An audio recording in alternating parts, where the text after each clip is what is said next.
Hello guys, আজকে আমি জগন্নাথ ঠাকুরের ছবি আঁকছি। প্রথমে এঁকে নিয়েছি, তারপরে এখন রং করব, দিয়ে স্কেচ করব। প্রথমে আমি আজকে নতুন চ্যানেল খুলেছি। আজকে তোমরা আমার পাশে থাকো এবং লাইক, কমেন্ট, সাবস্ক্রাইব করবে। এরকম নতুন নতুন ভিডিও দেখার জন্য আমাকে অবশ্যই সাবস্ক্রাইবটা করে রাখবে, তাহলে নতুন নতুন ভিডিও দেখতে পারবে।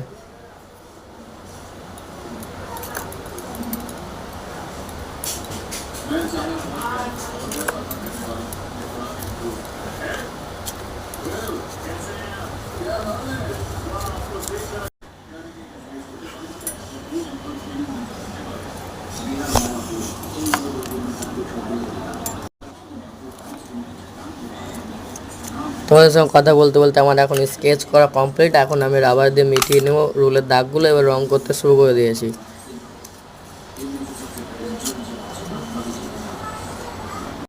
মুখটা আমি কালো রং করে নিয়েছি এবং হাতও কালো করেছি, ঠোঁটটা লাল করেছি এবং আমি নাকটা করছি, চোখটাও লাল করছি। এখন আমার এখন মুখটা কমপ্লিট।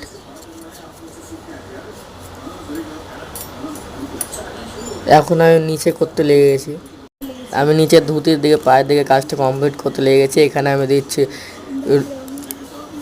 হলুদ রং, এবার তারপরে দিচ্ছি ডিপ গ্রিন, তারপরে একটু কমলা দিয়ে লাল রং দিচ্ছে, ব্যাকগ্রাউন্ডে আকাশি রং দিয়ে। এটার সঙ্গে আমার আজকে ভিডিও কমপ্লিট। দেখা হচ্ছে নেক্সট ভিডিওতে। নেক্সট ভিডিও দেখার জন্য সবাই সাবস্ক্রাইব, লাইক করবে।